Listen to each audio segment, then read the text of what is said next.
Oh, ayan ang mga idol, yung bunga ng ating pinaghirapan. Ito yung bunga ng ating patola, no?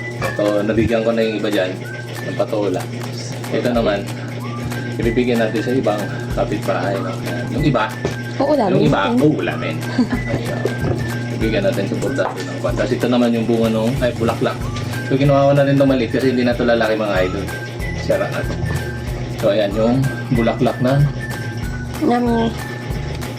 Mama. bulaklak ng kalabasa. Kaysa masira. Ayan, nahulog na nga ito doon. No? Ginawa ko lang kasi sayang pa. So, yan yung bulaklak ng kalabasa.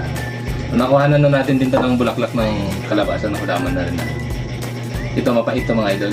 Okay na yun. Nasama pati sayang. Ayan. Pero bulaklak na lang ito. Hindi naman natubungan. So, ayan. Sabihin ng ating kasabihan, kung walang itananim, walang aanim. So, ito masarap-sarap ito ngayon idol. Lalagyan lang natin ito ng sardinas. Gusto ko yung sardinas saka patola lang.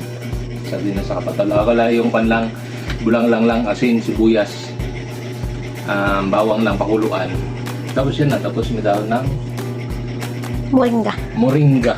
In Tagalog, malunggay. In Ilocano, marunggay. Okay? Thank you so much mga idol. Bye-bye.